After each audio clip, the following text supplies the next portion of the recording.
Hello' দোস্ত, আজি মই আপোনালোকক হোটেলৰ লগত জড়িত কিছুমান এনেকুৱা ৰাজৰ বিষয়ে ক'ব গৈ আছোঁ যাক আমাৰ পৰা লুকাই ৰখা হয়। মেন অনলাইন ট্ৰেভেল নামৰ ৱেবছাইটে পৃথিৱীৰ কিছুমান টপ হোটেলৰ কৰ্মচাৰীৰ সৈতে আলোচনা কৰে আৰু এই আলোচনাৰ মাধ্যমত হোটেলৰ এনেকুৱা ৰাজৰ বিষয়ে জানিব পৰা যায় যাক হয়তো হোটেল চলোৱাসকলে মানুহৰ পৰা লুকাই ৰাখিব বিচাৰে।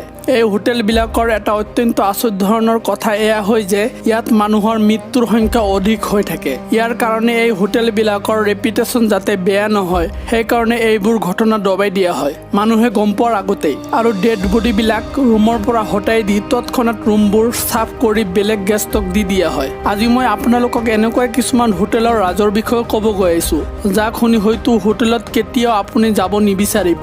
আহক ইয়াৰ বিষয়ে জানি লওঁ। ফক্স নিউজে হাইডেন কেমেৰাৰে ধৰিব পাৰে যে হোটেলৰ কৰ্মচাৰীয়ে হোটেলত থকা গিলাচবোৰ কেতিয়াও চাবোনেৰে ভালদৰে নুধুৱে, একমাত্ৰ কাপোৰেৰেহে মুচি দিয়ে।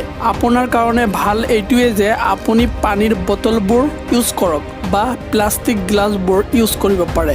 আপুনি হোটেলবোৰত যিবোৰ কম্বল, গাৰু আৰু লেপ ইউজ কৰে এইবোৰ মাত্ৰ বছৰত এবাৰহে ধয়, আৰু আপুনি যদি ইয়াক চেঞ্জ কৰিব বিচাৰে তেন্তে বেলেগ ৰুমৰ পৰা বস্তু আপোনাক দি দিয়ে, তেতিয়াও ভাল বস্তু নিদিয়ে। এইটো এনেকুৱা ফেক্ট যাৰ জৰিয়ে আপোনাৰ লাভ হ'ব পাৰে। যেতিয়া আপুনি হোটেল এৰি দিয়ে তেতিয়া বাথৰুমৰ টয়লেট প্ৰডাক্টবোৰ পেলাই দিয়া হয় আৰু হোটেলৱালাও বিচাৰে যে আপুনি এইবোৰ লৈ যাওক। বেছিভাগ হোটেলৱালা চিকিউৰিটি গাৰ্ডৰ ওপৰত টকা বে কৰিব নিবিচাৰে, এটা দুটা গাৰ্ডৰ ওপৰতে হোটেলৰ ভৰসা এৰি দিয়ে।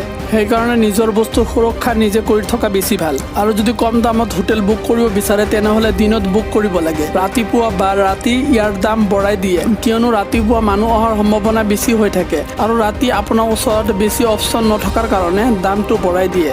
ABC ষ্টাফসকলৰ পৰা জানি পোৱা যায় যে হোটেলৰ কফি মেচিনবোৰ কেইবামাহলৈ নুধুৱে, আৰু ষ্টাফসকলে এইটোৱে জনায় যে যি বস্তুৰ জৰিয়ে সিহঁতে বাথৰুম মুছে সেইবোৰৰ দ্বাৰা কেতিয়াবা কফি মেচিনবোৰো চাফ কৰি থাকে। আৰু যদি আপুনি হোটেল বুক কৰে, যদি হয় টপ ফ্ল'ৰ ল'ব, নহ'লে ছাইডৰ ৰুমবোৰ ল'ব।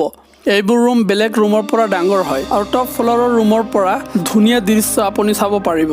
শেষত ক'ব বিচাৰোঁ যে বেছিভাগ ভূতৰ ঘটনা ডাঙৰ ডাঙৰ হোটেলবোৰতে হৈ থাকে, কিয়নো তাত হত্যাকাণ্ডৰ মাত্ৰাবিলাকো বেছি হয় আৰু হাইডেন কেমেৰা আপোনাৰ ওপৰতো হ'ব পাৰে। সেইকাৰণে হোটেল বুক কৰাৰ আগতে এইবোৰ বস্তু ধ্যানত ৰাখিব লাগে যাতে পিছত আপোনাৰ লগত কোনো ধৰণৰ অঘটন নহয়। সাৱধান থাকক আৰু সতৰ্ক থাকক। আশা কৰোঁ আপোনাৰ ইয়াৰ বিষয়ে জানি ভাল লাগিছে।